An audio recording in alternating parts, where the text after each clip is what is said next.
ഇവരെല്ലാം U D എഫിനെ സമീപിച്ചവരാണ്. എഫിനെ അവർ സമീപിച്ചപ്പോൾ ഞങ്ങളത് വിശദമായി 2 യോഗങ്ങളിൽ, കഴിഞ്ഞ UDF യോഗത്തിലും ഈ യോഗത്തിലും ചർച്ച ചെയ്തിട്ടാണ് പിന്നെ വിവിധ ഘടകകക്ഷികൾ അതിനെക്കുറിച്ചുള്ള അഭിപ്രായങ്ങൾ കൂടി പറഞ്ഞിട്ടാണ് ഞങ്ങൾ ഇവരെ 3 പേരെയും അസോസിയേറ്റ് അംഗങ്ങളാക്കാൻ വേണ്ടി തീരുമാനിച്ചത്. അങ്ങനെ ഒരു ഡിസ്കഷൻ നടന്നിട്ടില്ല, ഈ വിഷയത്തിലുള്ള ഡിസ്കഷൻ നടന്നിട്ടേ ഇല്ല. ഞാൻ ഇപ്പോൾ ചാനലിൽ കൂടി കണ്ടത്, നിങ്ങളുടെ ഏതൊരു ചാനലിലാണ് കണ്ടത്, ഇങ്ങനെ കത്ത് തന്നു, ഇങ്ങനെ അപേക്ഷ നൽകി, അതിന് പ്രകാരം ചർച്ച ചെയ്തു. അങ്ങനെ കേരളത്തിൽ ഞാൻ ഈ കോൺഗ്രസുമായി ബന്ധപ്പെട്ട ആർക്കെങ്കിലും ഒരു കത്ത് കൊടുത്തിട്ടുണ്ടെങ്കിൽ അത് പുറത്തു കൊടുത്തേ. ചാനലിൽ പറയാൻ എനിക്ക് മടിയൊന്നുമില്ല, NDAയിലും കേട്ടോട്ടെ. അവർ ഈ ഘടകകക്ഷികളെ ആ മുന്നണി മര്യാദ അനുസരിച്ച് മാനിക്കുന്നില്ല എന്നുള്ളത് എൻ്റെ ഭാഗത്ത് ഇപ്പോഴും ഉറച്ചു നിൽക്കുന്നു. ഇന്ത്യയിലെ 50 കോടി വരുന്ന പാവപ്പെട്ട ജനങ്ങൾക്ക് മേൽ ബുൾഡോസർ കയറ്റിയ ശേഷം അവരെ തെരുവിലാക്കിയപ്പോൾ മണിക്കൂറുകൾക്കുള്ളിൽ സ്പീക്കർ, പ്രധാനമന്ത്രി തുടങ്ങിയവരുടെ തേയില സൽക്കാരത്തിൽ പ്രിയങ്ക ഗാന്ധി ഉൾപ്പെടെയുള്ള ആൾക്കാർ പോയത് ഇന്ത്യൻ ജനാധിപത്യത്തിനേറ്റ തീരാക്കളങ്കമാണെന്ന് ഞാൻ പറയും. കഴിഞ്ഞ 4 തേയില സൽക്കാരത്തു നിന്ന് വിട്ടുനിന്ന ശേഷം ഇന്ത്യയുടെ ജനാധിപത്യ ചരിത്രത്തിൽ പട്ടിണി പാവങ്ങളോട് ഇതുപോലുള്ള യുദ്ധപ്രഖ്യാപനം നടത്തി മണിക്കൂറുകൾ കഴിയുന്നതിന് മുമ്പ് അവിടെ പോയി വെടിവട്ടം നടത്തണമെങ്കിൽ അസാമാന്യ രാഷ്ട്രീയ ഉളുപ്പ് വേണം. ഒന്നും കൂടി പറയാനുണ്ട്, ഉദകക്രിയക്കാണോ ഇവരെവിടെ പോയതെന്നുള്ളതാണ് യഥാർത്ഥത്തിൽ എൻ്റെ മനസ്സിൽ വരുന്ന ചോദ്യം. ഈ വലിയ മഹാത്മാഗാന്ധിയെ 2ാമത് വധിച്ചതിന് ശേഷം മണിക്കൂറുകൾക്കുള്ളിൽ അത്തരമൊരു പരിപാടിയിൽ പങ്കെടുത്ത് കുശലാന്വേഷണങ്ങൾ നടത്തി പ്രധാനമന്ത്രിയുടെ വിദേശയാത്രയെക്കുറിച്ച് പുകഴ്ത്തി, തിരിച്ച് പുകഴ്ത്തി, പരസ്പരം അങ്ങോട്ടും ഇങ്ങോട്ടും പുകഴ്ത്തിക്കഴിഞ്ഞ ഇവർ എന്ത് സന്ദേശമാണ് ഇന്ത്യയിലെ പാവപ്പെട്ട ജനങ്ങൾക്ക് നൽകുന്നത്? ഒരു വിവരം കൂടി എൻ്റെ പക്കലുണ്ട്. അടുത്തത് കേന്ദ്ര സർക്കാർ മഹാത്മാഗാന്ധിയുടെ ചിത്രം ഇന്ത്യൻ കറൻസിയിൽ നിന്ന് നീക്കാൻ തീരുമാനിക്കുകയാണ്. അതിനുള്ള 1ാം ഘട്ട ആലോചന പൂർത്തിയായി കഴിഞ്ഞു. ഇന്ത്യയുടെ ആർഷഭാരത പൈതൃകത്തെ പ്രതിദാനം ചെയ്യുന്ന ഏതെങ്കിലും ചിഹ്നം, അതിൽ 1-2 ചിഹ്നം ചർച്ച ചെയ്തിരിക്കുന്നു. ഒരുപക്ഷെ ഈ പ്രിയങ്ക ഗാന്ധിയും കൂട്ടരും മഹാത്മാഗാന്ധിയെ ഇന്ത്യൻ കറൻസിയിൽ നിന്ന് നീക്കിയ ശേഷമുള്ള തേയില സൽക്കാരത്തിലും പങ്കെടുക്കുമായിരിക്കുമെന്നാണ് ഞാൻ വിചാരിക്കുന്നത്. രാജ്യതലത്തിൽ തുടങ്ങി സംസ്ഥാന തലത്തിൽ വരെ ഒരു കൈ പോലെ ഉളുപ്പുരഹിത രാഷ്ട്രീയത്തിന്റെ വാതായനങ്ങൾ തുറക്കുകയാണ് കോൺഗ്രസ്. ഗാന്ധിയുടെ 2ാം വധം നടത്തിയ ഈ സമയത്ത് തന്നെ പ്രിയങ്ക ഗാന്ധി എന്ന കോൺഗ്രസിന്റെ സമുന്നത നേതാവും കൂട്ടരും മോദിയുടെ ചായ സൽക്കാരത്തിൽ പങ്കെടുത്തു, പരസ്പരം പുകഴ്ത്തി. കൊടിമറച്ച് മെയ് മറന്ന് വയനാട് ജനതയെ ചതിക്കാൻ കൂട്ടുനിന്ന മുസ്ലിം ലീഗ് കൂടി വയനാടൻ MP-യുടെ ചെയ്തിയിൽ മറുപടി പറയണം. ഭർത്താവ് വഴി ഫണ്ട് നൽകി BJPയെ സഹായിച്ചതാണ്. ഇതാ ഈ സമയത്ത് നേരിട്ടെത്തിയും പ്രിയങ്കയുടെ മോദി പ്രിയം വ്യക്തമാക്കി. ഇനി തരൂരിനെ എങ്ങനെ കുറ്റം പറയും കോൺഗ്രസ്? ഉളുപ്പുണ്ടോ നിങ്ങൾക്ക്? ഇനി കേരളത്തിലേക്ക് എത്തിയാൽ സതീശന്റെ സാമൂഹിക ഘടക സിദ്ധാന്തം കൂടുതൽ വ്യക്തമാവുകയാണ്.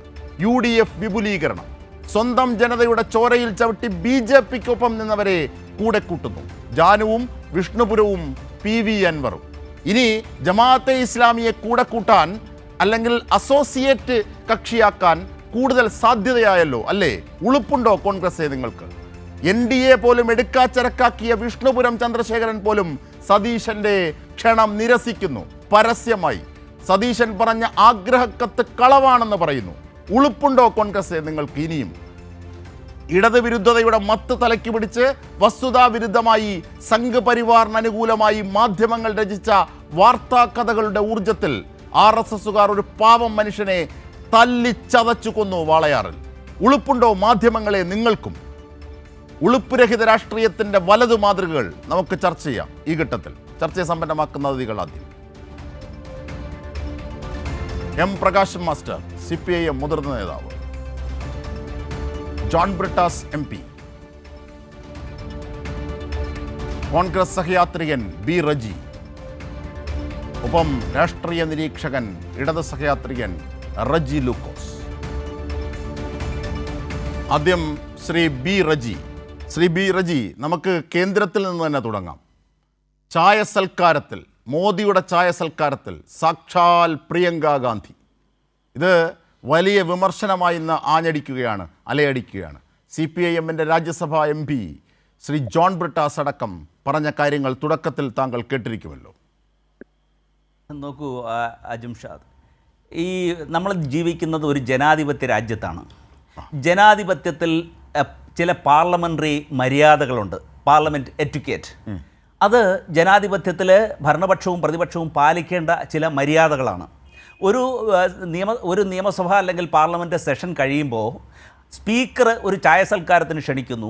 ആ ചായ സൽക്കാരത്തിൽ ഭരണകക്ഷി നേതാക്കളും പ്രതിപക്ഷ നേതാക്കളും പങ്കെടുക്കുക എന്നുള്ളത് പാർലമെൻ്ററി മര്യാദകളുടെ പാർലമെൻ്ററി പാരമ്പര്യത്തിൻ്റെ ഭാഗമാണ്. അപ്പോൾ അതിനെക്കുറിച്ച് പരിചയമില്ലാത്തത് കൊണ്ടാണ് ഇത്തരത്തിലുള്ള വാദഗതികൾ ഉന്നയിക്കുന്നത്. എനിക്ക് അതിശയം തോന്നുന്നു.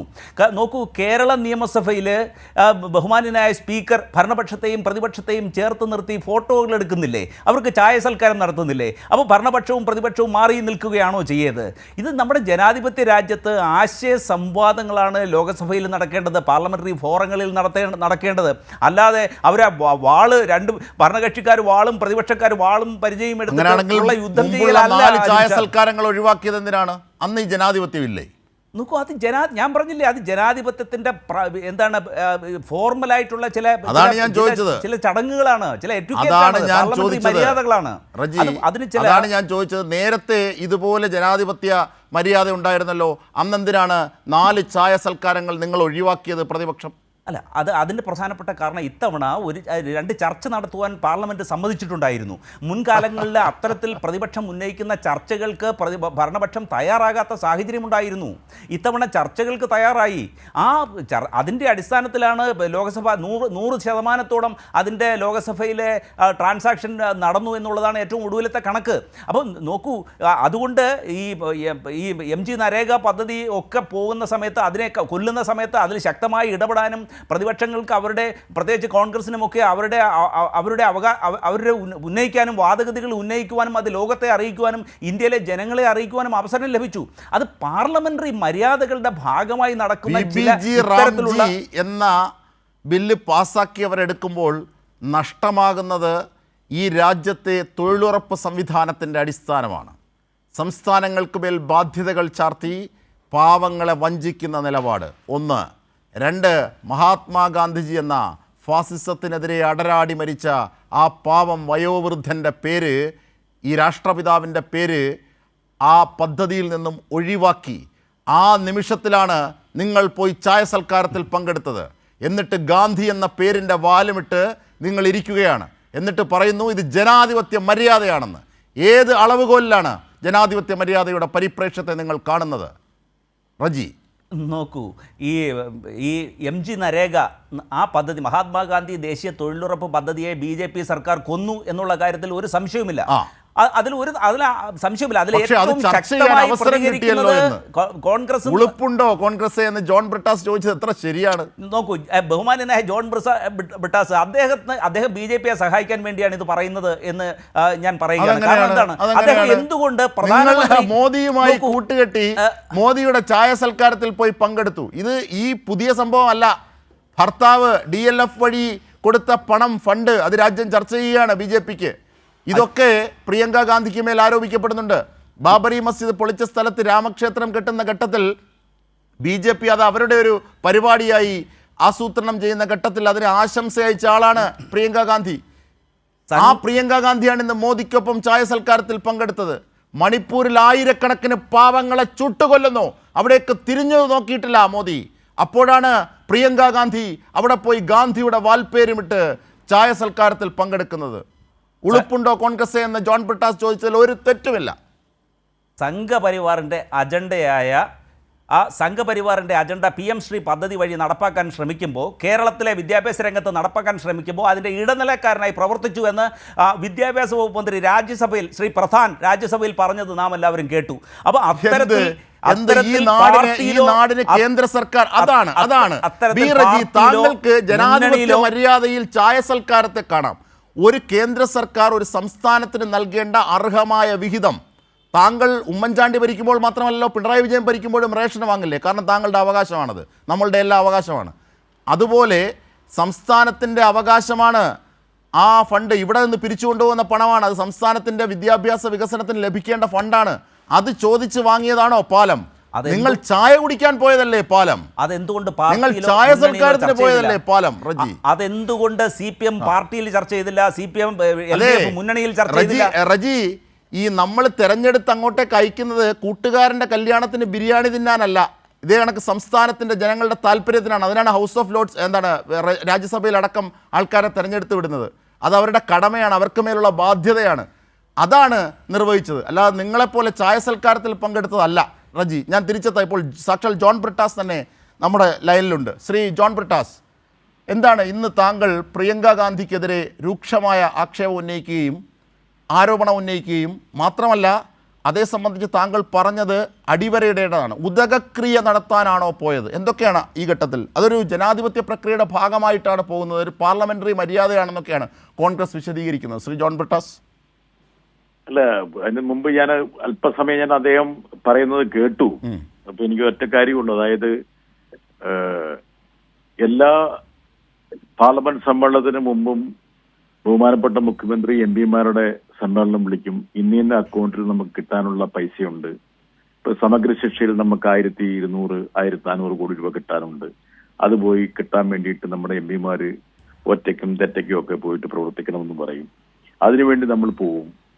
അപ്പോൾ ഉടനെ അത് പോകുന്നത് എന്തോ പാലമാണ്. അത് പാലമാണെന്നോ, പാലം പണിയാൻ വേണ്ടിയിട്ടാണല്ലോ മറ്റേ MP-മാരെ വിടുന്നത് കേന്ദ്ര സർക്കാർ. ഇതൊരു ഫെഡറൽ ഗവൺമെന്റ് അല്ലേ? ഡൽഹിയിലൊരു സംവിധാനം, കേരളത്തിലൊരു സംവിധാനം, അതിനിടയിലൊരു പാലമല്ലേ MP-മാരെന്ന് പറയുന്നത്.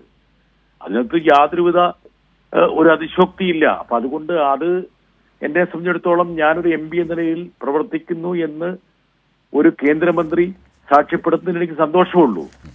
ഇവിടുത്തെ വിഷയം എന്താണ്? അതായത് മഹാത്മാഗാന്ധിയെ രണ്ടാമത് വധിച്ചു.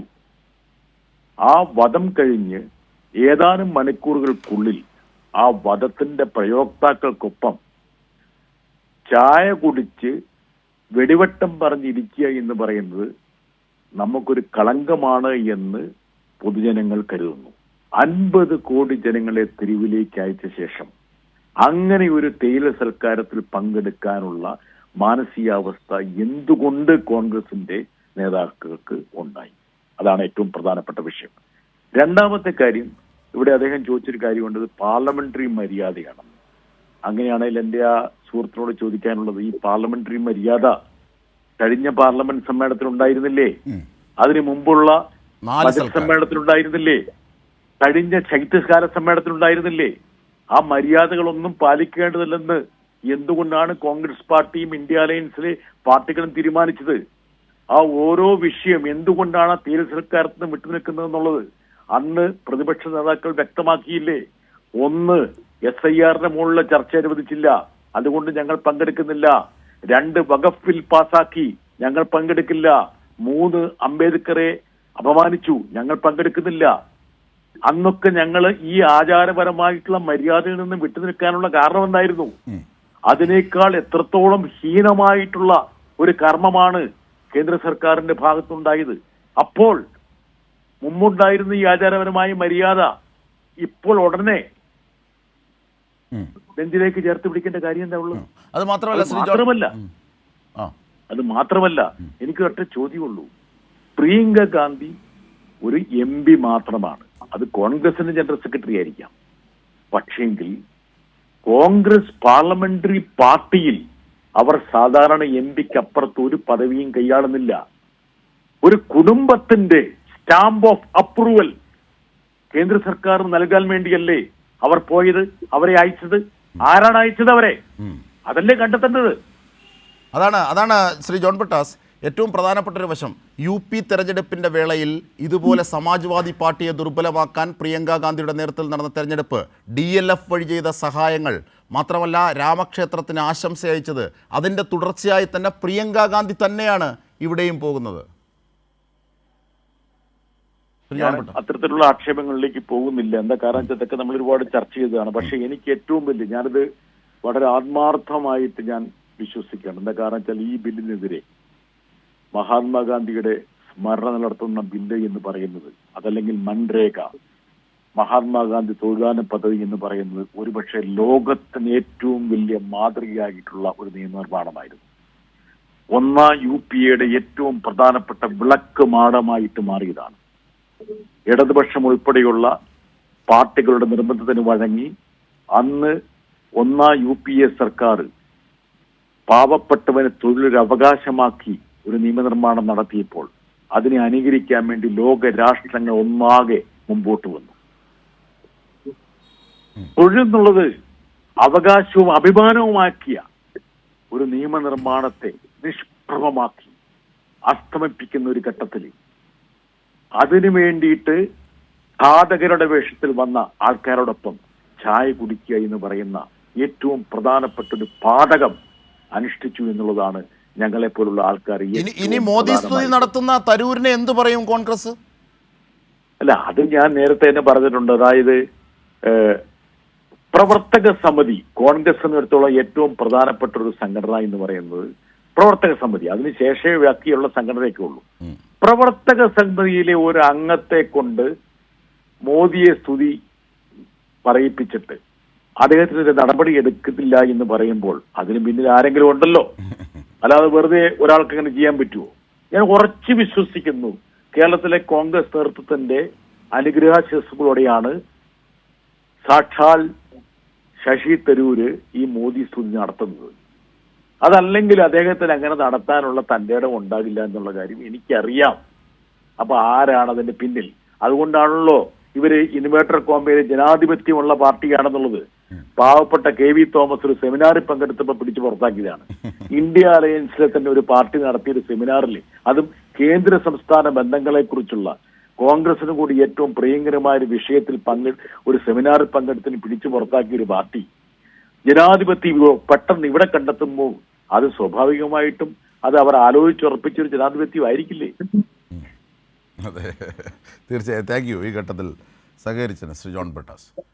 അതാണ് ബീറജി, കോൺഗ്രസ് നടത്തുന്ന നഗ്നമായ കാര്യങ്ങളുടെ, സംഘപരിവാർ അനുകൂലത്തിൻ്റെ, മോദിയുമായി സൃഷ്ടിക്കുന്ന കോൺഗ്രസിൻ്റെ പാലത്തിൻ്റെ ഉദാത്തമായ കാര്യങ്ങളെ ഉദാഹരണ സഹിതം അക്കമിട്ട് നിരത്തിയാണ് ശ്രീ ജോൺ ബ്രിട്ടാസ് മുമ്പോട്ട് വെച്ചത്. ഇപ്പോഴും ബീറജി നോക്കൂ, കോൺഗ്രസ് മുക്ത ഭാരതം സൃഷ്ടിക്കാൻ വേണ്ടി വല്ലാതെ കഷ്ടപ്പെടുന്ന ഒരു പാർട്ടിയാണ് BJPയും സംഘപരിവാറും. അപ്പോൾ ഈ കേരളത്തിൽ ഇന്ത്യ മഹാരാജ്യത്ത് ബഹുസ്വരതയ്ക്ക് മുന്നിൽ നിൽക്കുന്ന, ജനാധിപത്യത്തെ കാവലാളായി നിൽക്കുന്ന കോൺഗ്രസ് പാർട്ടിയെക്കുറിച്ച് ബഹുമാന്യനായ ജോൺ ബ്രിട്ടാസ് ഇങ്ങനെയൊക്കെ പറയുന്നത് അദ്ദേഹം സ്വയം ന്യായീകരിക്കാൻ ശ്രമിക്കുകയാണ്. അദ്ദേഹം പറയുന്നത് കേന്ദ്രമന്ത്രി പറഞ്ഞത് അദ്ദേഹം സാക്ഷ്യപ്പെടുത്തുന്നതിൽ സന്തോഷമേ ഉള്ളൂ എന്നും, കേരളത്തിൽ BJPയുടെയും CPMന്റെയും പാലമായി നിൽക്കുന്നതിൽ അദ്ദേഹത്തിന് സന്തോഷമേ ഉള്ളൂ എന്നും. സംസ്ഥാനത്തിന്റെ താല്പര്യങ്ങൾക്ക് വേണ്ടിയിട്ടാണ് MP-മാർ കേന്ദ്ര സർക്കാരിലേക്ക് പോകേണ്ടത്, മീൻസ് കേന്ദ്രത്തിലേക്ക് പോകേണ്ടതും സമീപിക്കേണ്ടതും. അതിനാണ് ഈ ഹൗസ് ഓഫ് കോമൺസും ലോക്സഭയും രാജ്യസഭയും ഒക്കെ പ്രവർത്തിക്കുന്നത്, ജനങ്ങളുടെ പ്രതിനിധീകരണം സാധ്യമാക്കുന്നത്. കേന്ദ്ര സർക്കാരിൽ നിന്ന് അർഹമായ കാര്യങ്ങൾ സംസ്ഥാനത്ത് നേടിയെടുക്കാനാണ്. അതാണ് നേടിയെടുത്തത്, അല്ല BJPയുമായി ചർച്ച നടത്താൻ പോയതല്ല ശ്രീ ജോൺ ബ്രിട്ടാസ്. അദ്ദേഹം അക്കമിട്ട് നിരത്തി പറഞ്ഞു. പക്ഷേ പ്രിയങ്ക ഗാന്ധി BJPയുമായി പാലമിടാനാണ് പോയത് ചായ സൽക്കാരത്തിന്. അല്ലെങ്കിൽ എന്തിനാണ് ചായ സൽക്കാരത്തിന് പോകുന്നത്? ഒരു സംസ്ഥാനത്തിൻ്റെ വയനാട് ജനതയുടെ താല്പര്യം, ദുരന്തബാധിതരെ അനുകൂലിക്കണം, കേന്ദ്ര സർക്കാരിൻ്റെ ഈ നിരാസം ശരിയല്ല എന്നൊരു വിഷയത്തിനാണ് പ്രിയങ്ക ഗാന്ധി പോയെങ്കിൽ അത് ശരിയാണ്, താങ്കൾ പറയുന്നത് ശരിയാണ്. പക്ഷേ ഇതങ്ങനെയല്ല. ഇത് ചായ സൽക്കാരത്തിന് പോയി പങ്കെടുത്തിട്ടാണ് വരുന്നത്, അതും ഗാന്ധിജിയുടെ 2ാം വധം സാധ്യമാക്കിയിട്ട്. ഇതാണ് ബ്രിട്ടാസ് പറഞ്ഞത്. നോക്കൂ, ഈ ഔപചാരികമായ പാർലമെന്ററി മര്യാദകളുടെ ഭാഗമായിട്ടാണ് ചായ സൽക്കാരങ്ങൾ. അതാണ് ചോദിച്ചത്. 4 തവണ, നേരത്തെ 4 തവണ അംബേദ്കറെ അപമാനിച്ചത് അടക്കമുള്ള ഘട്ടങ്ങളിൽ 4 തവണ പ്രതിപക്ഷം, കോൺഗ്രസ് അടക്കമുള്ളവർ എന്തിനാണ് പിന്നെ ചായ സൽക്കാരം നിഷേധിച്ചത്? അന്നെന്താ ജനാധിപത്യ പാർലമെന്ററി മര്യാദ ഇല്ലേ? പറയൂ. രണ്ടാമത്തെ കാര്യത്തിലേക്ക് ഒന്നിനു പറയൂ. എന്താണ് ഇപ്പോൾ മാത്രം ഈ ചായ സൽക്കാരത്തിൽ ജനാധിപത്യ പാർലമെന്ററി മര്യാദ വന്നത്? പ്രതിപക്ഷം പറഞ്ഞ 2 ചർച്ചകൾക്ക് ഭരണപക്ഷം തയ്യാറായി. ആ ചർച്ച അതാണ് വലിയ കാര്യം. അയ്യോ, അത് നടത്തി. വയനാട് ലോക്സഭാ മണ്ഡലത്തിന്റെ വികസന പ്രവർത്തനങ്ങളെ കുറിച്ച് അദ്ദേഹം ചർച്ച ചെയ്യണമെന്ന് പാർലമെന്റിനുള്ളിൽ പ്രിയങ്ക ഗാന്ധി അവസരം ചോദിച്ചിരുന്നു. പാർലമെന്റിൽ ഇന്ത്യയിലെ ജനങ്ങൾ കേൾക്കെ. അപ്പോൾ പ്രിയങ്ക ഗാന്ധിയോടൊപ്പം ലോകസഭയിലെ നേതാക്കന്മാരൊക്കെ ഉണ്ടായിരുന്നു, ഭരണപക്ഷത്തെയും പ്രതിപക്ഷത്തെയും. അത് നമ്മൾ മറക്കരുത്. ഞാൻ ഒറ്റ കാര്യം അത്തരത്തിലുള്ള ശ്രമം നടന്നോ? എന്നിട്ട് ആ BJPയുമായി എങ്ങനെയാണ് പോയി സഹകരിക്കുന്നത് ചായ സൽക്കാരത്തിൽ പ്രിയങ്ക ഗാന്ധി? നോക്കൂ, ശരി രാജി, ഞാൻ തിരിച്ചെത്താം. നമ്മൾ കുറേ നേരമായല്ലോ സംസാരിക്കുന്നത്. ശ്രീ പ്രകാശം മാസ്റ്റർ, CPIM മുതിർന്ന നേതാവ്. പ്രകാശം മാസ്റ്റർ, ഈ ചായ കുടിക്കാൻ പോയത് BJP കേന്ദ്ര തലത്തിൽ മീൻസ് കോൺഗ്രസ് കേന്ദ്ര തലത്തിലും സംസ്ഥാന തലങ്ങളിലും ഒക്കെ രൂപപ്പെടുത്തുന്ന ഇത്തരത്തിൽ അധികാര കസേര ലക്ഷ്യമിട്ടുള്ള നീക്കങ്ങൾ, ആ നീക്കങ്ങളുടെ മറ്റൊരു ഉദാഹരണം തന്നല്ലേ പ്രിയങ്ക ഗാന്ധി മോദിയുടെ ചായ സൽക്കാരത്തിൽ പങ്കെടുത്തത്? ശ്രീ പ്രകാശ് മാസ്റ്റർ. കേരളത്തിൽ ഇപ്പോൾ ഏറ്റവും ഒടുവിൽ നടന്ന തദ്ദേശ സ്വയംഭരണ തെരഞ്ഞെടുപ്പിൽ എത്ര നിർലജ്ജമായാണ് BJPയും കോൺഗ്രസും പരസ്പരം വോട്ടുകൾ കൈമാറിയത് എന്നുള്ളതിൻ്റെ നൂറുകണക്കിന് ഉദാഹരണങ്ങൾ കഴിഞ്ഞ ഒരാഴ്ചക്കാലമായിട്ട് കേരളം ചർച്ച ചെയ്തുകൊണ്ടിരിക്കുകയാണ്. ഇവിടെ കഴിഞ്ഞ കുറേ കാലമായിട്ട് CPMനും അതുപോലെ LDFൻ്റെ ഗവൺമെൻറ്റിനുമെതിരായിട്ട് കോൺഗ്രസ് ഉന്നയിക്കുന്ന ഏറ്റവും പ്രധാനപ്പെട്ട വ്യാജ പ്രചരണം എന്താണ്? എന്തോ കേരളത്തിൽ BJPയും CPMും തമ്മിൽ അന്തർധാരയുണ്ട് എന്ന് സ്ഥാപിക്കാനുള്ള ശ്രമമാണല്ലോ. അതിനുവേണ്ടി അവർ ഉദാഹരിക്കുന്ന കാര്യം എന്താ? മുഖ്യമന്ത്രി പ്രധാനമന്ത്രിയെ കണ്ടു, പ്രധാനമന്ത്രി വരുന്ന സമയത്ത് അദ്ദേഹത്തെ സ്വീകരിക്കാൻ വേണ്ടി പോയി. ആ കാര്യങ്ങൾ ഇത്രയും ബാലിശമായ കാര്യങ്ങൾ പറഞ്ഞുകൊണ്ടാണല്ലോ ഇവിടെ CPMും BJPയും തമ്മിൽ അന്തർധാരയുണ്ട് എന്ന് നട്ടാൽ പൊടിക്കാത്ത കളവ് പ്രചരിപ്പിക്കാൻ അവർ മുന്നോട്ടേക്ക് വന്നത്. എന്നാൽ എന്താണ്, ഏത് ഗവൺമെൻറ്റിനെ ആതിഥ്യമാണ് സ്വീകരിക്കുന്നത് എന്നുള്ളത് വളരെ പ്രധാനപ്പെട്ട കാര്യമാണ്. എന്താണ് BJPയുടെ ഗവൺമെൻറ് ഈ കഴിഞ്ഞ 11 കൊല്ലക്കാലമായി പൊതുവിലും മൂന്നാമത്തെ ഗവൺമെൻറ് വന്നതിന് ശേഷം വിശേഷിച്ചും നടപ്പായിക്കൊണ്ടിരിക്കുന്നത്? ഇപ്പം നേരത്തെ തൊഴിൽ നിയമത്തിലുള്ള ഭേദഗതി ബില്ല് പാസ്സാക്കി വെക്കുക മാത്രമേ ചെയ്തിട്ടുള്ളൂ. ഇപ്പോൾ നടപ്പാക്കുകയാണ്. ഇവിടെ ഏറ്റവും ഒടുവിലായിട്ട് എത്രയെത്ര പദ്ധതികളിലാണ് നേരത്തെ കോൺഗ്രസ് പാസ്സാക്കിയ പദ്ധതികളിലെ പേര് മാറ്റി ഏതെങ്കിലും RSSകാരൻ്റെ പേര് ഉൾപ്പെടുത്തിക്കൊണ്ട് അവയെല്ലാം നവീകരിച്ച് എന്നുള്ളതിലേക്ക് അവതരിപ്പിക്കാൻ ഇവർ മുന്നോട്ടേക്ക് വന്നത്. ഇന്നിപ്പോൾ ചെയ്തിരിക്കുന്ന കാര്യം എന്താ? ഈ രാജ്യത്തിൻ്റെ ചരിത്രത്തിൽ ഒരിക്കലും കേൾക്കാത്ത രൂപത്തിൽ 4 ദിവസക്കാലം കൊണ്ട് ഒരു ബില്ല് നിയമമാക്കി അംഗീകാരം വാങ്ങിച്ചിരിക്കുന്നു. ഇത്ര ധൃതി പിടിച്ച് ഇവിടെ കാര്യങ്ങൾ നടത്തേണ്ട കാര്യം എന്താ? അത് എന്താ ചെയ്തിരിക്കുന്നത്? ഇന്ത്യയുടെ മാത്രമല്ല ലോകത്തിൻ്റെ ചരിത്രത്തിൽ ആദ്യമായിട്ട് CPMൻ്റെ മുൻകൈയിൽ സ്ഥാപിക്കപ്പെട്ടിട്ടുള്ള ഒരു തൊഴിൽ അവകാശ നിയമം, തൊഴിൽ കൊടുക്കാൻ ഗവൺമെൻറ് ബാധ്യതപ്പെടുത്തുന്നൊരു നിയമം, തൊഴിൽ പണിയില്ലാത്തവന് അവകാശമാണ് സ്ഥാപിക്കുന്ന ഒരു നിയമം. ആ നിയമത്തിൻ്റെ അലകും പിടിയും മാറ്റി ആവശ്യമുണ്ടെങ്കിൽ പണി കൊടുക്കാൻ വേണ്ടി കഴിയും എന്ന രൂപത്തിലുള്ള ഒരു പദ്ധതിയായിട്ട് അത് കൊണ്ടുവരികയാണല്ലോ. രാജ്യത്തിലെ ഫെഡറലിസത്തെ ഇതുപോലെ അപമാനിച്ച ഒരു നിയമം വേറെ ഏതുണ്ട്? നേരത്തെ പൂർണ്ണമായിട്ട് കേന്ദ്ര ഗവൺമെൻറ് കൈകാര്യം ചെയ്തു വന്നിട്ടുള്ള ഫണ്ട് 40% സ്റ്റേറ്റിന് വഹിക്കണം എന്ന് പറയുന്ന എത്ര അന്യായമായ നിലപാടാണ് അതുമായി ബന്ധപ്പെട്ട് സ്വീകരിച്ചത്. അതുപോലെ തന്നെ ഈ പദ്ധതിക്ക് അവധി പ്രഖ്യാപിക്കാൻ അതിനുള്ള അംഗീകാരം കൊടുത്തിരിക്കുന്നു. രാജ്യത്താകെ നടക്കുന്ന പദ്ധതിയാകെ തന്നെ കേന്ദ്ര ഗവൺമെൻറ് നിശ്ചയിക്കും എവിടെ പദ്ധതി വേണം, എത്ര പണം കൊടുക്കണം, അതുപോലെ ഏത് പദ്ധതിക്കെല്ലാം അംഗീകാരം വേണം. ഇതെല്ലാം രാജ്യത്തിൻ്റെ മുഴുവൻ സ്ഥലങ്ങളിലും തദ്ദേശ സ്ഥാപനങ്ങൾക്കുള്ള അധികാരമാകെ എടുത്തു കളഞ്ഞ് നമ്മുടെ സംസ്ഥാന ഗവൺമെൻറ്റുകളെ ആകെ നോക്കുകുത്തികളാക്കി ആ അധികാരമാകെ തന്നെ ഏറ്റെടുക്കുന്ന ഒന്നാണല്ലോ ഇപ്പോൾ വന്നിരിക്കുന്ന റാംജി നിയമം. അതോടൊപ്പം തന്നെ ഇപ്പോൾ മഹാത്മാഗാന്ധി ഇന്ത്യയുടെ രാഷ്ട്രപിതാവാണ് എന്നുള്ള കാര്യം എല്ലാവർക്കും അറിയാവുന്ന കാര്യമാണല്ലോ. രാഷ്ട്രപിതാവിൻ്റെ പേര് എത്ര നിർലജ്ജമായിട്ടാണ് അവർ ഈ നിയമത്തിലൂടെ വലിച്ചെറിഞ്ഞ് കളയുന്ന തീരുമാനമെടുത്തത് എന്ന് മാത്രമല്ല, ഇതിലിപ്പോൾ കൊണ്ടുവന്നിരിക്കുന്ന റാം ആരാ? വലിയ നിലക്ക് വന്നിരിക്കുന്ന വിമർശനം ഈ റാം എന്ന് പറയുന്നത് നാത്തൂറാമാണെന്നാണ്. മഹാത്മാഗാന്ധിയെ കൊന്ന മനുഷ്യൻ്റെ പേരിൽ ഒരു നിയമത്തെ മാറ്റിയെടുക്കാനുള്ള തീരുമാനം വന്നപ്പോൾ ഞാൻ ചോദിക്കട്ടെ, അല്പമെങ്കിലും രാഷ്ട്രീയ മര്യാദ കോൺഗ്രസിനുണ്ടെങ്കിൽ ഏറ്റവും ഏറെ തിളച്ചു മറിയേണ്ട പാർട്ടി കോൺഗ്രസ് അല്ലേ? തങ്ങൾ കൊണ്ടുവന്നൊരു നിയമവാദത്തിനെ പരിപൂർണമായിട്ട് ഇല്ലാതാക്കുന്നു. ഇന്ത്യ ആകെ ആദരിക്കുന്ന മഹാത്മാവിൻ്റെ പേര് തന്നെ വെട്ടിക്കളയുന്നു. ഇങ്ങനെ ഒരു കാര്യം വന്നാൽ പ്രതിഷേധം തിളച്ച് പൊങ്ങണ്ടേ ഇവരുടെ ഭാഗത്തുനിന്ന്? ഇപ്പോൾ നിങ്ങൾ കാണാൻ വേണ്ടി കഴിഞ്ഞ ഒരാഴ്ചക്കാലം അവർ കാണുന്നത് എന്താ? 17-ാം തീയതിക്ക് ശേഷം ഈ നാടാകെ കണ്ടുകൊണ്ടിരിക്കുന്നത് തിളച്ചു മറിയുന്ന പ്രതിഷേധമാണ്.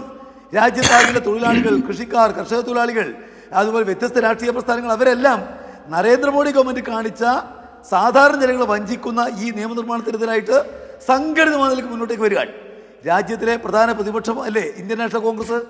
രാജ്യമാകെ പ്രതിഷേധ കൊടുങ്കാറ്റിൽ ഉലയുമ്പോൾ എങ്ങനെ തോന്നുന്നു അവിടെ പോയി ചായ സൽക്കാരം സ്വീകരിക്കാൻ? അത് കേവലമായിട്ട് യാതൊരു കാര്യമില്ല, പാർലമെന്ററി മര്യാദയാണ് എന്ന് പറയുന്ന ആളോട് ഞാൻ ചോദിക്കട്ടെ, മുഖ്യമന്ത്രി പ്രധാനമന്ത്രി സ്വീകരിക്കാൻ വേണ്ടി വന്നാൽ അത് പാർലമെന്ററി മര്യാദയല്ല, അവരുമായിട്ട് സംസാരിക്കാൻ വേണ്ടി വന്നാൽ പാർലമെന്ററി മര്യാദയല്ല, ഇവിടെ നിന്ന് പ്രധാനമന്ത്രിയെ കാണാൻ വേണ്ടി പോയാൽ അത് പാർലമെന്ററി മര്യാദയല്ല. പാർലമെന്ററി മര്യാദ എന്താ? ഗവർണറുമായി പോലും സംസ്ഥാനത്തിലേക്ക് നിയോഗിക്കപ്പെട്ട ഗവർണറുമായി സംസാരിക്കുന്ന പോലും പാർലമെന്ററി മര്യാദ അല്ലെന്നാണ് ഇവർ പറയുന്നത്. എന്നിട്ടാണ് ചായ സൽക്കാരത്തിന് പോയത്.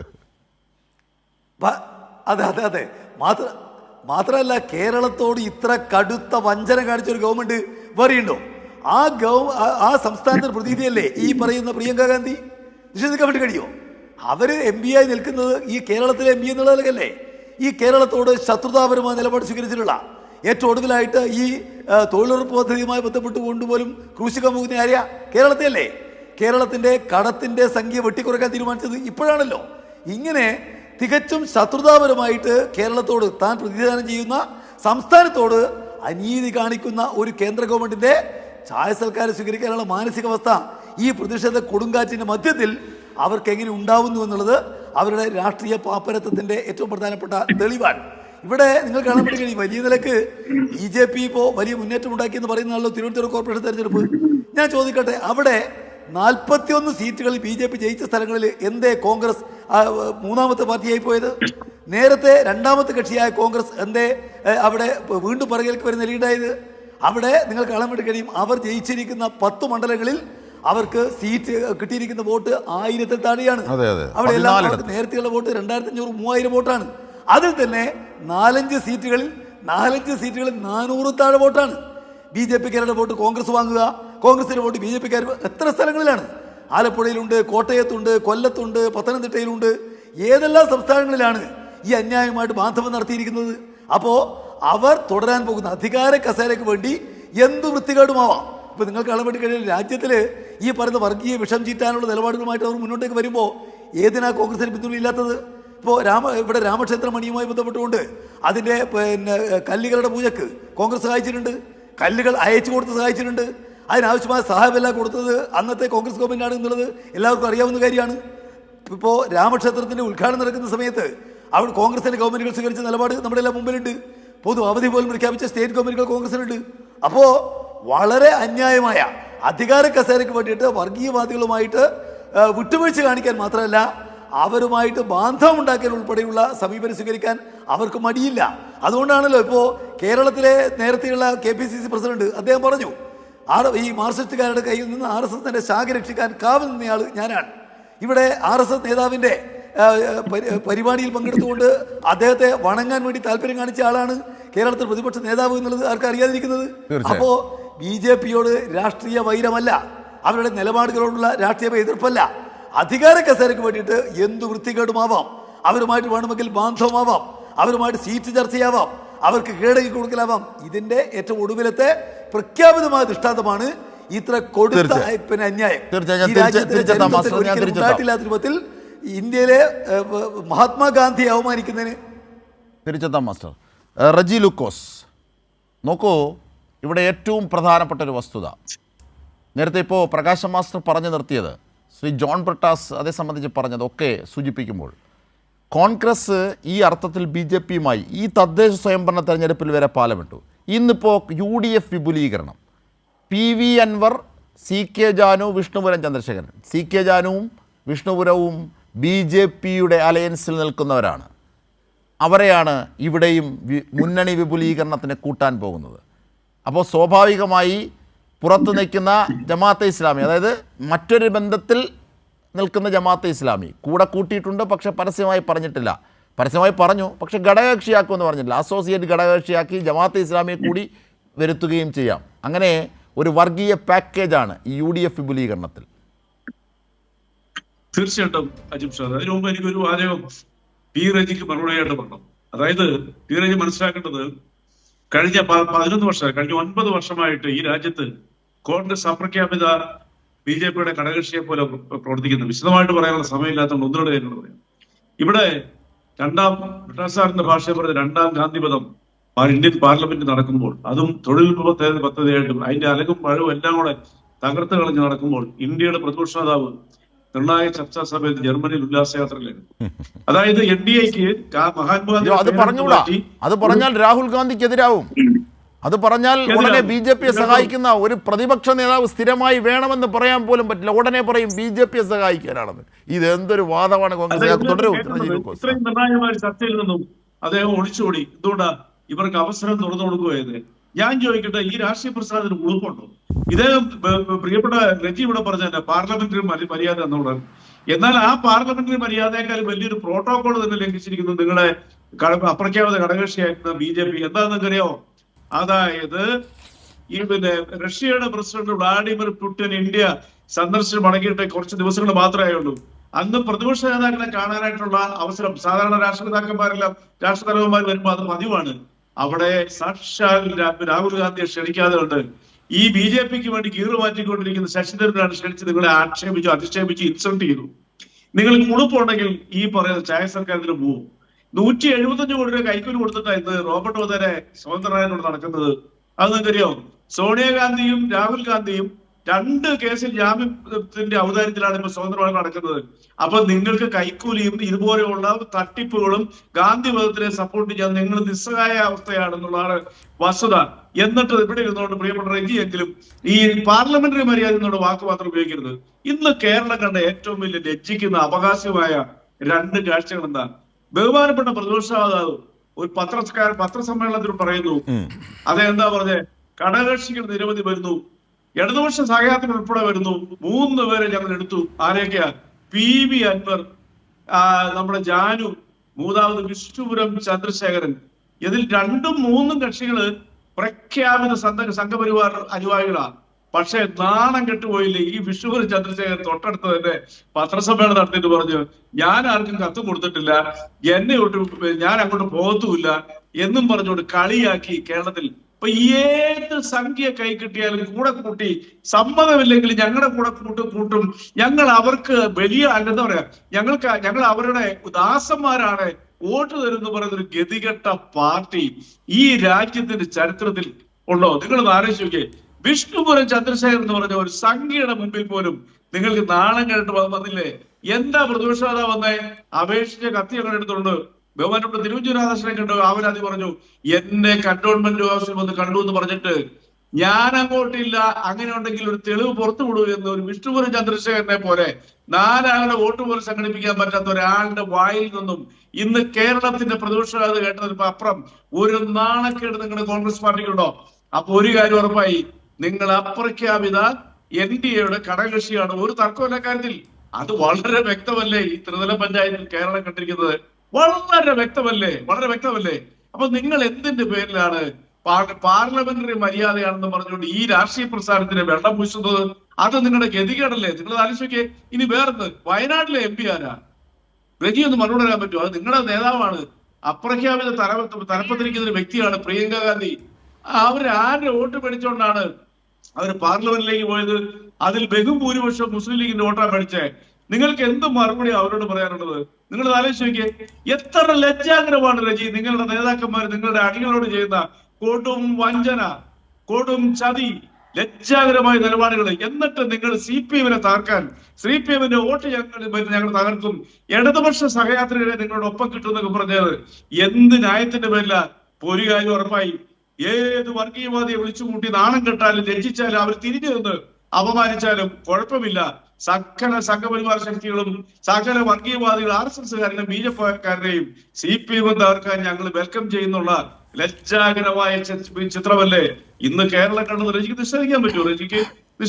നിങ്ങളുടെ പാർട്ടിക്ക് നിങ്ങളെ പോലുള്ളവർക്ക് നട്ടലുണ്ടെങ്കിൽ, രാഷ്ട്രീയ നട്ടലുണ്ടെങ്കിൽ നിങ്ങൾ ഈ VD സതീശനോടും സണ്ണി ജോസഫിനോടും ചോദിക്കണ്ടേ, നിങ്ങൾ എത്ര നാണക്കെട്ട ഇടപാടുകളെ കാണിച്ചുകൊണ്ടിരിക്കുന്ന? നിങ്ങളെ കുറിച്ച് ബഹുമാനപ്പെട്ട ജാനു 3 വർഷങ്ങൾക്ക് മുമ്പ് കൽപ്പറ്റയിൽ നടത്തിയ വാക്കുകൾ എന്താ നിങ്ങൾക്കറിയോ? നിങ്ങളെ കുറിച്ച് ഇനി അത് അവർ തെറ്റ് തിരുത്തിന്ന് കൂട്ടിക്കോ. പക്ഷേ നിങ്ങൾ ആ തെറ്റ് തിരുത്തിയതിന് ഉപ്പുറമായിട്ട് നിങ്ങൾ ചെയ്യുന്നൊരു കൊടും തെറ്റല്ലേ? വഞ്ചനയുടെ ചരിത്രം മാത്രമുള്ള സംഘപരിവാർ മാനസികാവസ്ഥ. മാത്രമല്ല, ഈ ആന്റണിയുടെ സമയത്ത് ഉള്ള പോലീസാണ് ആദിവാസികളെ ആ അർത്ഥത്തിൽ ക്രൂരമായി അടിച്ചൊടിച്ചത്. അതിന്റെ ദൃശ്യങ്ങൾ പകർത്തിയ ഏക ചാനൽ കൈരളി ന്യൂസ് ആയിരുന്നു അന്ന്. ഞാൻ ഉദ്ദേശിച്ചത്, അതായത് ഇവരെ പോലെയുള്ളവര് ഈ രാഷ്ട്രീയ പ്രസ്ഥാനത്തിന്റെ ഈ പാവപ്പെട്ട പ്രിയപ്പെട്ട ഈ റജിയെ പോലുള്ളവർ ഇത് ന്യായീകരിക്കുന്നത് സത്യം പറഞ്ഞ ലജ്ജ തോന്നുന്നു. ഒറ്റ ചോദ്യം ഞാൻ ചോദിക്കട്ടെ, നിങ്ങൾ എന്തിന്റെ പേരിലാണ് ഇന്ന് നാണം കെട്ടത്? ഇന്ന് കേരളത്തിലെ മാധ്യമങ്ങളുടെ മുമ്പിൽ ഗീർവാണം മുഴക്കിയ കേരളത്തിന്റെ പ്രതിപക്ഷ നേതാവ് മിനിറ്റുകൾക്ക് മുമ്പിൽ അപമാനത്തിലായത് എന്തിന്റെ പേരില? നിങ്ങൾക്ക് പറയാൻ പറ്റുമോ? അതേ വ്യക്തി തന്നെ പത്രസമ്മേളനം വിളിച്ചു കൂട്ടിയില്ലേ? എന്നിട്ടെന്താ, എന്തിനാണ് ഈ പ്രതിപക്ഷ കള്ളം പറഞ്ഞത്? വിഷ്ണുപുരം ചന്ദ്രശേഖരൻ പറയുന്നു, ഞാൻ അങ്ങനെ കത്ത് കൊടുത്തിട്ടുണ്ട്, പുറത്തുവിടൂ. അദ്ദേഹത്തിന്റെ സുഹൃത്ത് കൊടുത്തു, എങ്കിൽ നിങ്ങൾ പുറത്തുവിടൂ എന്ന് പറഞ്ഞില്ലേ? നിങ്ങൾക്ക് മറുപടി ഉണ്ടോ? നിങ്ങൾക്ക് ഇത് കേരളത്തിലെ ജനങ്ങൾ കണ്ടുകൊണ്ടിരിക്കുന്നില്ലേ? മതേതരത്തിന്റെയും മതസൗഹാർദ്ദത്തിന്റെയും കാവലാളായ വികസനത്തിന് ലോകമാതൃക സൃഷ്ടിച്ച ഒരു സർക്കാരിനെ തകർക്കാൻ വേണ്ടി നിങ്ങൾ കൂട്ടുകൂടുന്ന ആരോടാ? നാണമില്ലാതെ നിങ്ങൾ കൂട്ടുകൊടുത്താരോടാ? നിങ്ങൾ ഇതിനൊക്കെ കേരളത്തിലെ ജനങ്ങളോട് മറുപടി പറയേണ്ടി വരും. നിങ്ങളിപ്പോ എവിടെയോ 3-4 വോട്ട് കിട്ടുന്നതിന്റെ പേരിൽ CPM-നെ അടുത്ത നിയമസഭാ തെരഞ്ഞെടുപ്പിൽ ആ CPM-നെ അങ്ങോട്ട് ഇല്ലാതാക്കാന്നുള്ള നിങ്ങളുടെ ശ്രമം ഇതൊക്കെ ജനങ്ങൾ കണ്ടുകൊണ്ടിരിക്കുക. മാത്രമല്ല ഈ ശ്രീ ജോൺ ബ്രിട്ടാസ് സൂചിപ്പിച്ച മറ്റൊരു കാര്യം കൂടി ഉണ്ടെന്ന്. നോട്ടുകളിൽ നിന്ന് പോലും, ഇന്ത്യൻ രൂപയിൽ നിന്ന് പോലും ഗാന്ധിജിയുടെ രാഷ്ട്രപിതാവിന്റെ പേര് ചിത്രം മാറ്റാനുള്ള കുൽസിത നീക്കം അണിയറയിൽ നടത്തുകയാണ് BJP. അതിനുശേഷവും കോൺഗ്രസിന്റെ നിലപാട് ഇത് തന്നെയായിരിക്കും അല്ലേ? ഒരു സംശയം വിചാരിക്കണ്ട. ഈ പറയുന്ന തൊഴിലുറപ്പ് പദ്ധതി വധം, ഗാന്ധി വധത്തിന് കൂട്ടുനിന്നുകൊണ്ട് ഇന്ത്യയിൽ നിന്ന് മുങ്ങിയ ഈ പറയുന്ന പാർട്ടിയുടെ സമന്വയ നേതാവ് അത് ആ പാർട്ടിയുടെ ചൂടാറുന്നതിന് മുമ്പ് ചായ സർക്കാരിൽ പങ്കെടുത്ത് പിന്നെ നരേന്ദ്രമോദിയെ വാനോളം പുകഴ്ത്തുകയും പരസ്പരം ഇങ്ങോട്ട് പുകഴ്ത്തുകയും ചെയ്ത ലജ്ജയില്ലാത്ത ഈ പാർട്ടി ആ നമ്മുടെ നോട്ടിൽ നിന്ന് നമ്മുടെ ഗാന്ധിജിയുടെ പടം മാറ്റിയാൽ അത്ഭുതപ്പെടാനില്ല.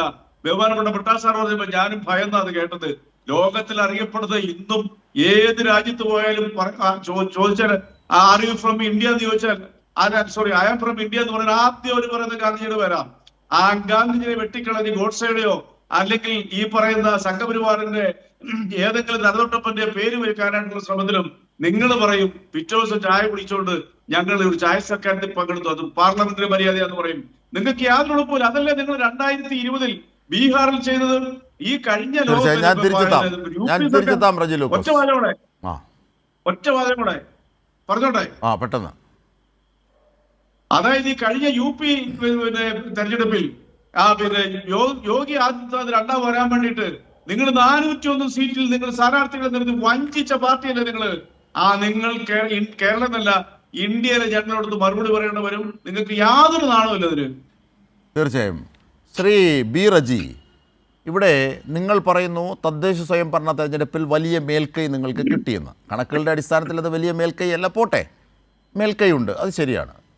അങ്ങനെ മേൽക്കൈ കിട്ടിയ നിങ്ങൾ BJPയുമായി പലതരത്തിലും പ്രാദേശിക തലത്തിൽ വോട്ട്, നിങ്ങളുടെ അടവ് തന്ത്രങ്ങളുടെ ഭാഗമായി നിങ്ങൾ സീറ്റ് വർദ്ധിപ്പിച്ചു, ഒക്കെ ശരി. തെളിവ് സഹിതം പ്രകാശ് മാസ്റ്റർ അത് സൂചിപ്പിക്കുകയും ചെയ്തു, അതൊക്കെ ശരി. ഇത്രയേറെ വലിയ തെരഞ്ഞെടുപ്പിന് ശേഷം നിങ്ങൾ പറഞ്ഞത് ഇനി നിയമസഭാ തെരഞ്ഞെടുപ്പിൻ്റെ ട്രയലാണ് ഇപ്പോൾ നടന്നത്, ഞങ്ങൾക്ക് പൂർണ്ണ ആത്മവിശ്വാസമുണ്ട്, അതായത് നിങ്ങൾക്ക് പൂർണ്ണ ആത്മവിശ്വാസമുണ്ട് എന്നാണ് പറഞ്ഞത്. ഇത്ര ആത്മവിശ്വാസമുള്ളവർ എന്തിനാണ് NDAയിലെ പോലും എടുക്കാച്ചരക്കായി കാണുന്നവരെ കൂടെ കൂട്ടുന്നത്? ശ്രീ അജിംഷാജി, അങ്ങയുടെ ചോദ്യത്തിലേക്ക് വരുന്നതിന് മുമ്പ് 1-2 കാര്യങ്ങൾ പറഞ്ഞോട്ടെ. ഇവിടെ പിന്നെ കോൺഗ്രസ് ഔപചാരികമായ പാർലമെന്ററി മര്യാദയുടെ ഫലമായി സ്പീക്കർ വിളിച്ച ഒരു ചായ സൽക്കാരത്തിൽ ഭരണപക്ഷവും പ്രതിപക്ഷവും പങ്കെടുത്തതിനെ ഇത്ര വലിച്ചു നീട്ടിക്കൊണ്ടിരിക്കുമ്പോൾ കോൺഗ്രസിനെ ഇങ്ങനെ കുറ്റം പറയുമ്പോൾ ഞാനൊരു ഒറ്റ കാര്യം ചോദിച്ചോട്ടെ. ബഹുമാന്യനായ റജി ലൂക്കോസും അതുപോലെ ബഹുമാന്യനായ CPIMന്റെ നേതാവും ഒക്കെ പ്രകാശ് മാഷും ഒക്കെ പറഞ്ഞത് എന്താണ്? കോൺഗ്രസിന് ഉളുപ്പുണ്ടോയെന്ന് നോക്കൂ. RSSന് കൂടെ ചേർന്നിട്ടുണ്ടെന്ന് പരസ്യമായിട്ട് കേരള സമൂഹത്തോട് പറഞ്ഞതല്ലേ CPMന്റെ സംസ്ഥാന സെക്രട്ടറി ശ്രീ MV ഗോവിന്ദൻ മാഷ്? അദ്ദേഹം പറഞ്ഞതല്ലേ? ഇനി വേറൊരു കാര്യം ചോദിക്കട്ടെ. മാതൃഭൂമി ചാനലിന് കൊടുത്ത ഇന്റർവ്യൂ എൻ്റെ ഉണ്ട്, എൻ്റെ മൊബൈൽ കിടപ്പുണ്ട്. ഇനി രണ്ടാമതൊരു കാര്യം ചോദിക്കട്ടെ. ഈ കേരള മന്ത്രിസഭയിൽ BJPയുടെ കേന്ദ്രത്തിലെ ഘടകകക്ഷി ഇവിടെ കേരളത്തിൽ മന്ത്രിയില്ലേ? ഇവിടുത്തെ ഇലക്ട്രിസിറ്റി മന്ത്രി ആരാണ്? ഏത് കക്ഷിപ്പെട്ടു?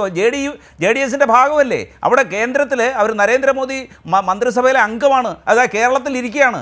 അതൊക്കെ മറന്നു വെച്ചിട്ട് ഈ സെലക്റ്റീവായിട്ടുള്ള ഒരു മറവി നല്ലതല്ല. അപ്പോൾ ഏറ്റവും കൂടുതൽ ഈ RSSനെയും അല്ലെങ്കിൽ നേരിടുന്നത് PV അൻവർ, അതായത് ആഫ്രിക്കയിൽ ഇരിക്കുന്ന ഏറ്റവും കൊള്ളസംഘ തലവൻ എന്നൊക്കെ പറഞ്ഞ് ഇടതുപക്ഷം കൂട്ടിയിരിക്കുന്ന PV അൻവർ എന്നൊക്കെ പറഞ്ഞ അതേ PV അൻവറിനെ ഇപ്പോൾ നിങ്ങൾ കൂട്ടിയിരിക്കുന്നത് നോക്കൂ. അതാണ് നിങ്ങളുടെ സെലക്റ്റീവ് മറവി. പിന്നെ CK ജാനുവിനെയും വിഷ്ണുപുരം ചന്ദ്രശേഖരനെയും. ഇവിടെ ഏറ്റവും ഉയർന്ന ഒരു കാര്യം, BJPയിൽ പോലും NDAയിൽ പോലും അവർ എടുക്കാച്ചരക്കായി കാണുന്നു. അത് വിഷ്ണുപുരം തന്നെ പറയുന്നു. ആ വിഷ്ണുപുരം തന്നെ പറയുകയാണ്, സതീശനെ വെല്ലുവിളിക്കുന്നു, VD സതീശനെ വെല്ലുവിളിക്കുന്നു. സതീശൻ പറഞ്ഞതുപോലെ ഒരു ആഗ്രഹം, UDFൽ ചേരാനൊരു ആഗ്രഹത്തിൻ്റെ കത്ത് വിഷ്ണുപുരം ചന്ദ്രശേഖരൻ അയച്ചിട്ടുണ്ടോ? കാമരാജ് കോൺഗ്രസ് പാർട്ടി അയച്ചിട്ടുണ്ടോ? എങ്കിൽ വെല്ലുവിളിക്കുന്നു അത് പുറത്തുവിടാൻ. ആ വെല്ലുവിളി നിങ്ങൾ കോൺഗ്രസ് സ്വീകരിക്കുമോ? VD സതീശനെങ്കിലും സ്വീകരിക്കുമോ? നോക്കൂ ശ്രീ അജിംഷാദ്, ആ വെല്ലുവിളി സ്വീകരിക്കുമോ? നോക്കൂ, അത് ഞാൻ പറയാം. നോക്കൂ, നിലമ്പൂർ ഉപതെരഞ്ഞെടുപ്പ് സമയത്ത് ചില രാഷ്ട്രീയ നേതാക്കൾ ഇത്തരത്തിൽ വെല്ലുവിളി നടത്തിയതൊക്കെ നമ്മൾ കണ്ടിരുന്നല്ലോ. ഇനി കോൺഗ്രസ് UDF സംബന്ധിച്ച് നിങ്ങളെക്കാൾ LDF ഏതാണ്ട് 6% വോട്ടിൻ്റെ മേൽക്കൈയുണ്ട്. ഇനി അത് മാത്രമല്ല, ഈ 2021 ശേഷം UDF ക്രമാനുഗതമായ പുരോഗതിയിലേക്കാണ് നേടിക്കൊണ്ടിരിക്കുന്നത്. പങ്കെടുത്ത ഉപതെരഞ്ഞെടുപ്പുകളിലെല്ലാം വൻ വിജയം നേടി. ചേലക്കരയിൽ നിങ്ങളുടെ ഭൂരിപക്ഷം 3-2 ഭൂരിപക്ഷം വെട്ടിക്കുറച്ചില്ലേ? പാർലമെൻറ്റ് തെരഞ്ഞെടുപ്പിൽ 18 സീറ്റ് നേടിയില്ലേ? തൂത്തുവാരിയില്ലേ? ഈ ഗ്രാമപഞ്ചായത്ത് തെരഞ്ഞെടുപ്പിൽ നിങ്ങളെക്കാൾ എത്ര വോട്ടിൻ്റെ വ്യത്യാസമല്ലേ? 7 ലക്ഷം വോട്ടിൻ്റെ വ്യത്യാസമല്ലേ ഉള്ളത്? ഇനി മാത്രമല്ല, ചില LDF ജയിച്ച ചില മണ്ഡലങ്ങളിൽ പോലും ഞാൻ പറയാം, ചില മണ്ഡലങ്ങളിൽ 1000-ന് താഴെ നിയമസഭയിൽ നോക്കൂ, ചില മണ്ഡലങ്ങളിൽ കേരള ചരിത്രത്തിൽ ആദ്യമായി 2ാം തുടർഭരണം കിട്ടിയില്ലേ? അത് വിടൂ, അത് രണ്ട് പരിപ്രേക്ഷ്യത്തിലാണ് ജനങ്ങൾ കാണുന്നത്. ആ ഒരു സാഹചര്യത്തിൽ പക്ഷേ വേറൊരു കാര്യമുണ്ട് റജി, ഞാൻ പറയാൻ ഇങ്ങനെ പല ഉദ്ദേശത്തിലുമാണ് അവർ ലോക്സഭയിൽ ജനങ്ങൾ കോൺഗ്രസിനെ തെരഞ്ഞെടുത്തത്. പക്ഷേ അവസാനം തടമെടുത്തു കഴിഞ്ഞ് മേളിലേക്ക് നോക്കിയപ്പോഴാണ് തെങ്ങിൻ്റെ മണ്ട അടച്ചതറിയുന്നത്. ഇപ്പോൾ ഈ പ്രിയങ്ക ഗാന്ധിയാണോ, ഈ രാഹുൽ ഗാന്ധിയാണോ, ഈ മോദിയുടെ ചായ സൽക്കാരത്തിൽ പോകുന്ന പ്രിയങ്ക ഗാന്ധിയാണോ തങ്ങൾ സെലക്ട് ചെയ്തത് മോദിക്കെതിരായ ഭരണത്തിൽ എന്നവർ ചിന്തിച്ചു കാണും. ഇനി അടുത്ത ലോക്സഭയിൽ അത് കാണാം. ഒരു കാര്യം പറയട്ടെ, ഈ 95 മുതൽ 2025 വരെ 7 പഞ്ചായത്ത് തെരഞ്ഞെടുപ്പ് കേരളത്തിൽ നടന്നിട്ടുണ്ട്.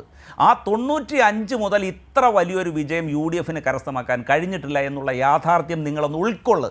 അതൊന്ന് മനസ്സിലാക്കുക.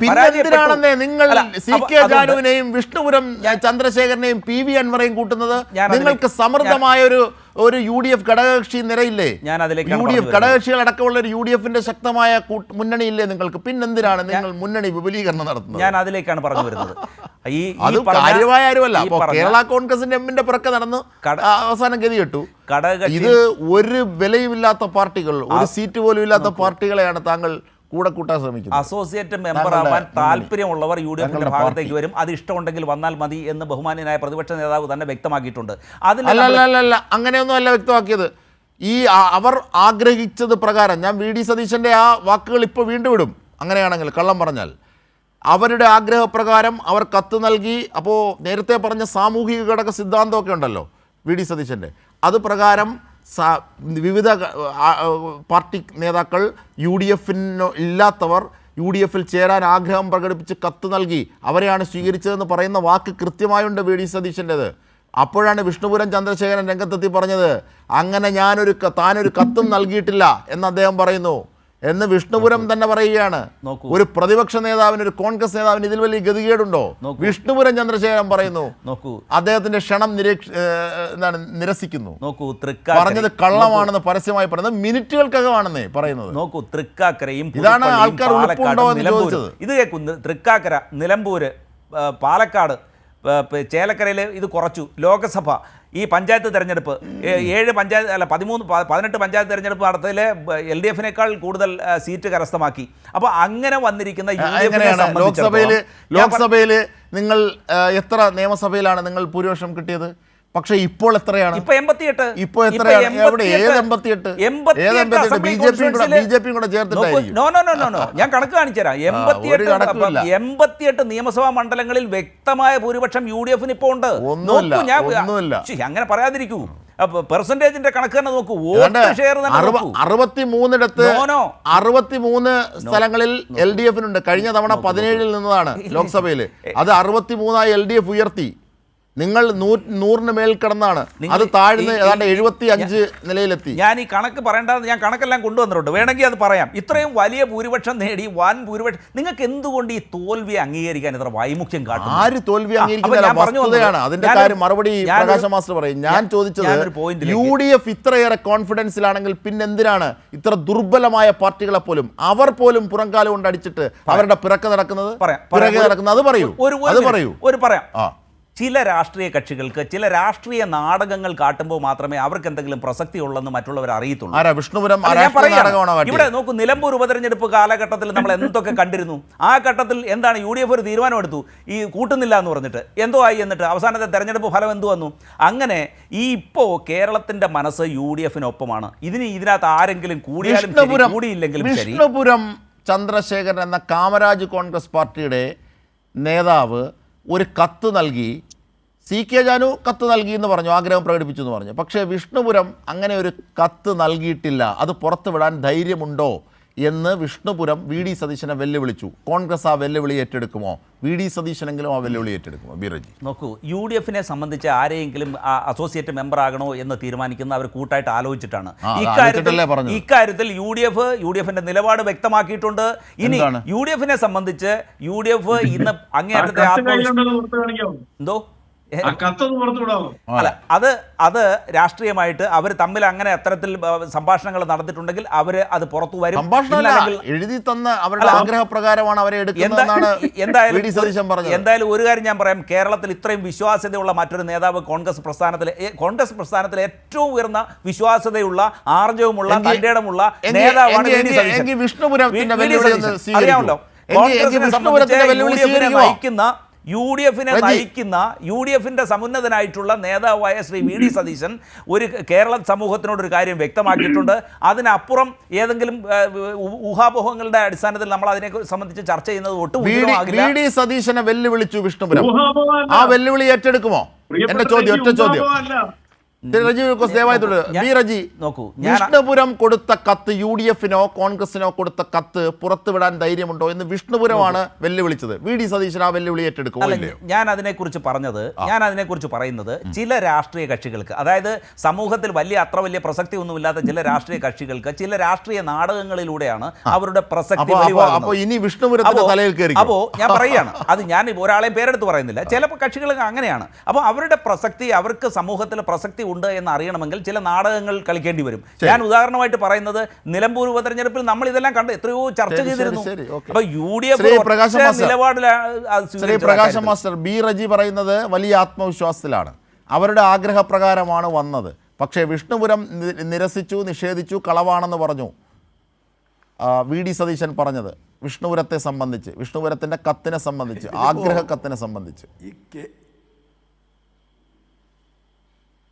ഈ കേരളം കഴിഞ്ഞ കുറച്ച് ദിവസങ്ങളായി വലിയ രാഷ്ട്രീയ തമാശകൾ കണ്ടുകൊണ്ടിരിക്കുകയാണല്ലോ. ഈ തെരഞ്ഞെടുപ്പിൽ ഭയങ്കര മുന്നേറ്റമുണ്ടായി യു ഡി എഫിനെന്നും ഇനിയിപ്പോൾ ഗോളിയില്ലാത്ത ഗോൾ പോസ്റ്റിലേക്ക് ഗോളടിക്കുന്ന ലാഘവത്തോടെ വരുന്ന തെരഞ്ഞെടുപ്പിൽ ഞങ്ങളിതാ ജയിക്കാൻ പോകുന്നു എന്നാണല്ലോ മാധ്യമങ്ങളുടെ പിൻബലത്തോടെ നടത്തിക്കൊണ്ടിരിക്കുന്ന യു ഡി എഫ് പ്രചാരവേല. ഞാൻ ചോദിക്കട്ടെ, ഏറ്റവും വലിയ മുന്നേറ്റം ഉണ്ടാക്കി കഴിഞ്ഞിട്ടുണ്ടെങ്കിൽ പിന്നെ ഇങ്ങനെ പുതിയ പുതിയ കക്ഷികളെ തേടി അലയേണ്ട കാര്യം എന്താ? ആദ്യം പറഞ്ഞത് കേരള കോൺഗ്രസിനെ പ്രതീക്ഷിച്ചാണല്ലോ ആദ്യം പറഞ്ഞത്. പക്ഷേ കേരള കോൺഗ്രസ് നേതാവ് ജോസ് കെ മാണി കൃത്യമായിട്ട് പറഞ്ഞു, ഞങ്ങൾ LDFിൻ്റെ ഭാഗമാണ്. നാണം കെട്ട് പോയില്ലേ നിങ്ങൾ? രണ്ടാമതാണ് ഇപ്പോൾ പറഞ്ഞിരിക്കുന്നത്, ജാനു ഞങ്ങളുടെ കൂടെയുണ്ട്, അതുപോലെ തന്നെ വിഷ്ണുപുരം ഞങ്ങളുടെ കൂടെയുണ്ട്, അൻവർ ഞങ്ങളുടെ കൂടെയുണ്ട്. വലിയ പാർട്ടികളാണ് ഈ പാർട്ടികളെല്ലാം എന്ന കാര്യം കേരളീയർക്ക് അറിയാവുന്ന കാര്യം. ആ പറഞ്ഞിരിക്കുന്നതിൽ ഒരാൾ പ്രത്യേകമായിട്ട് പത്രസമ്മേളനം വിളിച്ച് പറയാണ്, ഞാൻ കത്ത് കൊടുത്തിട്ടില്ല, അങ്ങനെയൊന്നും പറഞ്ഞിട്ടില്ല, ഞാൻ അങ്ങോട്ടില്ല. ഏതെങ്കിലും നിലക്ക് ഒരു നാണമുള്ള മനുഷ്യനാണെങ്കിൽ തൊലി ഉരിഞ്ഞു പോകില്ലേ ഇത് കേൾക്കുമ്പോൾ?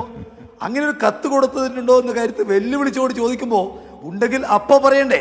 അരമണിക്കൂർ കൊണ്ട് പത്രസമ്മേളനത്തിൽ പറയാൻ വേണ്ടി കഴിയണ്ടേ? ഞങ്ങൾക്ക് ഈ പറയുന്ന കാര്യം തെളിയിക്കാൻ വേണ്ടി കഴിയും, ഇതാ കത്ത് എന്ന് പറയാതിരിക്കുന്നതുകൊണ്ടാ. ഇത് യഥാർത്ഥത്തിൽ ഇത്രമാത്രം ജാള്യതയും കോൺഗ്രസ് എത്തിയുള്ള മറ്റൊരു സന്ദർഭം കേരളത്തിൽ സമീപകാലത്തൊന്നും ഉണ്ടായിട്ടില്ല. പിന്നെ റെജി പറഞ്ഞ കാര്യത്തിലെ ചില വാസ്തവവിരുദ്ധമായ കാര്യങ്ങൾ ഞാൻ പറയാം. ഇവിടെ ഇപ്പോൾ പറഞ്ഞല്ലോ എന്തോ വലിയ മുന്നേറ്റം ഉണ്ടാക്കി യു ഡി എഫ് എന്ന്. കഴിഞ്ഞ തെരഞ്ഞെടുപ്പ് 2024 തെരഞ്ഞെടുപ്പിൽ LDFിന് കിട്ടിയിരിക്കുന്ന മൊത്തം വോട്ട് 66,60,660 ഇപ്രാവശ്യം കിട്ടിയിരിക്കുന്ന വോട്ട് 79,96,900 14 ലക്ഷം വോട്ട് ഒരു കൊല്ലം മുമ്പ് നടന്ന തെരഞ്ഞെടുപ്പുമായി ബന്ധപ്പെട്ട് ചർച്ച ചെയ്യുമ്പോൾ ഞങ്ങൾക്ക് വർദ്ധിച്ചിരിക്കുന്നു. ഞങ്ങളാണോ പുറകോട്ട് പോയിരിക്കുന്നത്? കഴിഞ്ഞ പ്രാവശ്യം 2024 19 സീറ്റിൽ മാത്രം ഉണ്ടായിരുന്നു, ഞങ്ങളിപ്പോൾ 64 സീറ്റിൽ നേടിയിരിക്കുന്നു. റെജി പറഞ്ഞല്ലോ 88 സീറ്റ്. എവിടുന്ന് കിട്ടിയതാ? മാതൃഭൂമി പറഞ്ഞു 58 സീറ്റ്, മനോരമ പറഞ്ഞു LDFിന്, മാതൃഭൂമി പറഞ്ഞു 58 സീറ്റ്, മനോരമ പറഞ്ഞു 60 സീറ്റ്.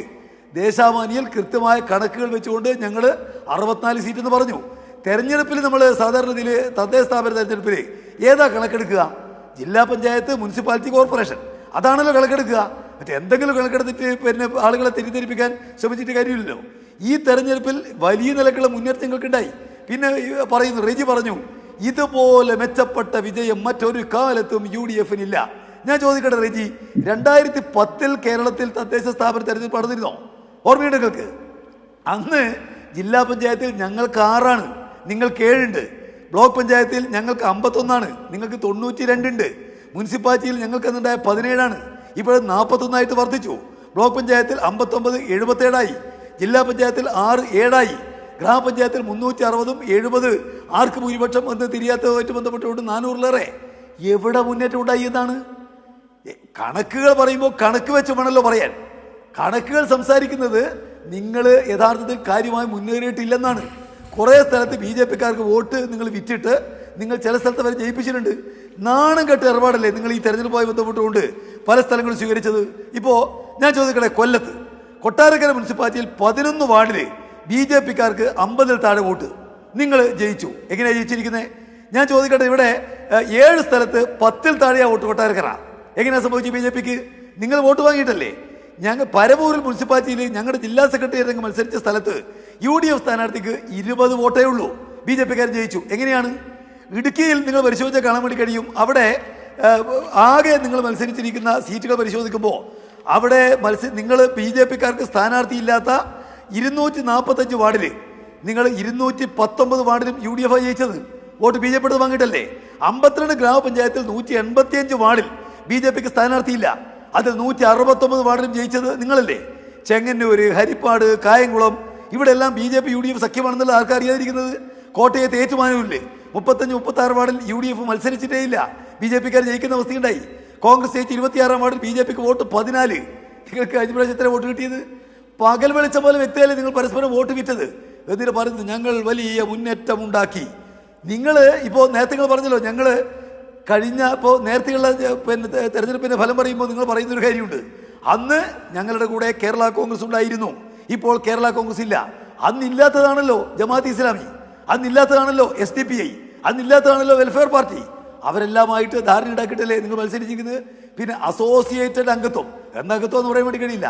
ഇപ്പോൾ ചില പാർട്ടികളുടെ അസോസിയേറ്റഡ് മെമ്പർമാരൊക്കെ നമ്മൾ കേട്ടിട്ടുണ്ട്. അത് അവരുടെ പ്രവർത്തനമൊക്കെ നോക്കിയിട്ട് ഇനി അങ്ങ് മുന്നണിയിലേക്ക് സതീശൻ പറഞ്ഞത്. ഇവിടെ ഒരു അസോസിയേറ്റും ഇല്ലാതെ ജമാഅത്ത് ഇസ്ലാമി നിങ്ങളുടെ കൂടെയല്ലേ. ഒരു നിലക്കും നിങ്ങൾ അസോസിയേറ്റ് അംഗത്വമൊന്നും കൊടുക്കാതെ SDPI-യുടെ അതുപോലെ വെൽഫെയർ പാർട്ടിയുടെ വോട്ട് വാങ്ങി നിങ്ങൾക്ക് വല്ല പ്രയാസമുണ്ടോ? BJP-ക്കാരുടെ വോട്ട് പല സ്ഥലത്ത് വാങ്ങി നിങ്ങൾക്ക് എന്തെങ്കിലും പ്രയാസമുണ്ടോ? അപ്പോൾ നിങ്ങൾക്ക് നല്ല പരാജയ ഭീതിയിൽ തന്നെയാണ് ഇപ്പോൾ ഉള്ളത്.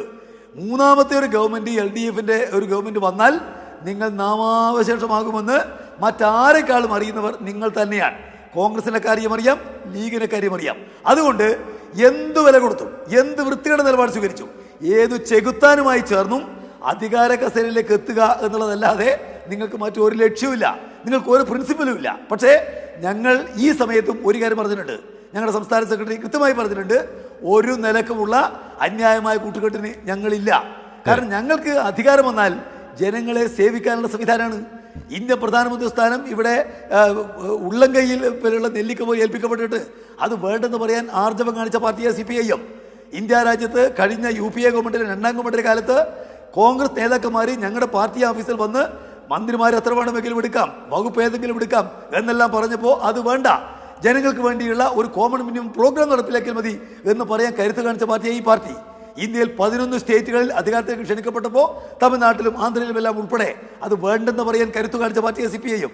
ഞങ്ങൾക്ക് അധികാരം വന്നാൽ ജനങ്ങളെ സേവിക്കാനുള്ള സംവിധാനമാണ്, അല്ലാതെ കുറേ ആളുകൾ മന്ത്രിമാർക്കുള്ള ഏർപ്പാടല്ല. നിങ്ങൾക്കതല്ല, നിങ്ങൾക്ക് എന്തു ചെയ്തും അധികാരം കിട്ടണം. അതിനു വേണ്ടിയുള്ള ഒരു വലിയ വെപ്രാളാണ് ഇവിടെ ജാനുവെങ്കിൽ ജാനു, അതുപോലെ അൻവറെങ്കിൽ അൻവർ, അതുപോലെ കാമരാജ് കോൺഗ്രസ് എങ്കിൽ കാമരാജ് കോൺഗ്രസ് എന്ന നിലക്കുള്ള നിങ്ങളുടെ വെപ്രാളം. അവിടെ നിങ്ങളുടെ ഈ UDF വിപുലീകരണം എന്ന് പറയുന്ന അജണ്ട തന്നെ ആകെ അടിമതിരി പോയിരിക്കുന്നു എന്നുള്ള കാര്യത്തിൽ ജാള്യത അല്പമെങ്കിലും ഉണ്ടെങ്കിൽ നിങ്ങൾ ജനങ്ങളോട് മാപ്പ് പറയുകയാണ് വേണ്ടത് എന്നുള്ളതാണ് ഇന്ന് കേരളം പറയുന്നത്. രാഷ്ട്രീയ മാന്യത ഉണ്ടെങ്കിൽ നിങ്ങൾ ചെയ്യേണ്ടത്. ശ്രീ റജി ലൂക്കോസ്, ഏറ്റവും പ്രധാനപ്പെട്ടത് ജമാഅത്തെ ഇസ്ലാമി SDPI ഒക്കെ സഹകക്ഷികളാണ്. പലരെ കേരള കോൺഗ്രസ് എമ്മിൻ്റെ ഒക്കെ പിറക്ക നടന്നിട്ട് അവർ പുറംകാലം കൊണ്ട് അടിച്ചാണ് പുറത്താക്കിയത്, വിട്ടത്. അവരുടെ ആഗ്രഹം അവർ പറഞ്ഞു, ഇങ്ങനെ ഒരു ആഗ്രഹമായി ഇങ്ങോട്ടേക്ക് കയറരുതെന്ന് പറഞ്ഞു. ഇപ്പോഴിതാ വിഷ്ണുപുരത്തെയും CK ജാനുവിനെയും PV അൻവറിനെയും കൂട്ടുന്നു. അപ്പോൾ എല്ലാത്തരം വർഗീയ കക്ഷികളെ ഒക്കെ കൂട്ടിയിട്ട് വിജയം സാധ്യമാക്കാമെന്നുള്ള ആത്മവിശ്വാസം, അതൊരു പക്ഷേ ഫലപ്രാപ്തിയിൽ എത്തിയാലോ റജി ലൂക്കോസ്? അത് ഫലപ്രാപ്തിയിൽ എത്തിയാലെന്ന് മാത്രമല്ല, കേരള കോൺഗ്രസ് പാർട്ടി ഗ്രൂപ്പിന്റെ മറുപടിയാണ് ക്ലാസിക്ക്. പ്ലീസ് ദയവായി കുറെ ആൾക്ക് ശല്യം ചെയ്തത്, നിരന്തരം ശല്യം ചെയ്തത്. അങ്ങനെയാണ് കേരള കോൺഗ്രസ് പാർട്ടി ഗ്രൂപ്പ് പറഞ്ഞത്. എന്നിട്ടും ശ്രീനിവാസൻ അമേരിക്കയിലേക്ക് പോകാനായിട്ട് മോഹൻലാലിന്റെ കാര്യം പിടിച്ച് എങ്ങനെയെങ്കിലും ഒറ്റ ചവിട്ടാ ശ്രീനിവാസനെ മരിച്ചുപോയി അദ്ദേഹം. എങ്കിൽ പോലും ഞാൻ പറയും എന്ത് പറഞ്ഞ പോലത്തെ നാണക്കേടാ. അതിലും വലിയ കോമഡിയാണ് നമ്മൾ ഈ കടുവയും പുലിയൊക്കെ കെണിയിൽ വീഴ്ത്തുന്നു ഫോറസ്റ്റുകാര് ഈ ഇരയിട്ടിട്ട്. ഈ കെണിയിൽ വീഴുന്ന കടുവയും പുലിയെയും ഇവർ ചെയ്യുന്നത് എന്നറിയോ? മൃഗശാലയിലേക്ക് കൊണ്ടുവിടും. അത് അപൂർവമായിട്ടില്ല. ഇവർ വേറൊരു പാട്ടിക്കൊണ്ടൊക്കെ ഇറക്കിയുള്ളൂ കടുവ കണ്ടുകിട്ടുമ്പോ എന്ന് പറഞ്ഞൊരു കെണി വെച്ച് ചന്ദ്രശേഖരനെ ഇന്ന് വീഴ്ചു. ചന്ദ്രശേഖരൻ അതിനകത്ത് ഒറ്റ കണ്ടുവിട്ടിട്ട് നേരെ നെയ്യാറ്റിക്കരെ കൊണ്ട് ഇറക്കി വിട്ടിട്ട് പ്ലീസ് നാറ്റിക്കരുതെന്ന് പറഞ്ഞു. ഇതാണ് സത്യത്തിൽ ഈ പാർട്ടി ഇപ്പൊ സംഭവിച്ചുകൊണ്ടിരിക്കുന്നത്. എന്നിട്ട് ഈ ചന്ദ്രശേഖരൻ വെല്ലുവിളിച്ചിട്ട് ഈ പ്രതിപക്ഷ നേതാവിന് മറുപടി ഇല്ലാതെ വന്നു കഴിഞ്ഞാൽ ഏത് ചെകുത്താന്റെ കൂടിയായാലും കേരളത്തിൽ ഭരണത്തിലെത്തണം, നാണം കെട്ടായാലും ഭരണം കിട്ടണമെന്നുള്ള ഒരു അധപ്പതന രാഷ്ട്രീയത്തിലേക്കാണ് ഈ UDF ഇന്ന് തകർന്നിരിക്കുന്നത്. എന്റെ പ്രിയപ്പെട്ട രജി, കേരളത്തിലെ ജനങ്ങൾ അത് കണ്ടുകൊണ്ടിരിക്കുന്നത്. ഈ നിമിഷം വരെ നിങ്ങളുടെ പ്രതിപക്ഷ നേതാവിന് മറുപടി പറയാൻ പറ്റിയിട്ടില്ല. 2 തവണ അദ്ദേഹം ആവർത്തിച്ചിട്ട് മറുപടി പറയാൻ പറ്റിയിട്ടില്ല. അതുപോലെയാണ് CK ജാനു. CK ജാനുവിന്റെ കഥ കേരളത്തിൽ എല്ലാവർക്കും അറിയാം. നിങ്ങൾക്ക് CK ജാനുവിനെ പോലെയും ചന്ദ്രശേഖരനെ പോലുള്ളവരൊക്കെ പുറകെയാണ് നടക്കുന്നത്. അതിനാണ് ഞാൻ ആദ്യം പറഞ്ഞത് 10 ആൾ കൂടെയുള്ള ജനസമ്മതിയുള്ള കേരള കോൺഗ്രസിന്റെ പുറകെ നടത്തി സഖി കേട്ട് അവർ പറഞ്ഞു ദയവായി ശല്യം ചെയ്ത് പോണം, ഞങ്ങൾ മനസ്സമാധാനത്തോടെ മുമ്പോട്ട് പോകട്ടെന്ന് പറഞ്ഞ ഗതികേടിലാണ് ഇന്ന് കോൺഗ്രസ് പാർട്ടിയും അതുപോലെ തന്നെ അവരുടെ ഘടകകക്ഷികൾ എത്തിച്ചേർന്നിരിക്കുന്നത്. വിനാശകാല വിപരീത ബുദ്ധി നിങ്ങൾക്ക് കേരളത്തിലെ ജനങ്ങൾ ചൂരൽ കഷായം നൽകുന്നു മാത്രമേ എനിക്ക് പറയാനുള്ളൂ. തീർച്ചയായും ഈ ഘട്ടത്തിൽ ഉളുപ്പാണ് ജനങ്ങൾ ചോദിക്കുന്നത്. ഇനി തെരഞ്ഞെടുപ്പ് കഴിയുമ്പോൾ അതൊരു വലിയ പരാജയത്തിൻ്റെ ആഘാതത്തിൽ ഈ സാമൂഹിക ഘടക സിദ്ധാന്തമൊക്കെ പൊളിഞ്ഞു വീഴുന്നതിൻ്റെ എല്ലാ ലക്ഷണങ്ങളും ഈ വിപുലീകരണത്തിൻ്റെ പരിപാടികളിൽ തന്നെ തുടക്കത്തിലേക്ക് കാണുകയാണ്. ചർച്ചയിൽ പങ്കെടുത്തവർക്കൊക്കെ നന്ദി. ന്യൂസ് ആൻഡ് ന്യൂസ് ഇവിടെ പൂർണ്ണമാകുന്നു.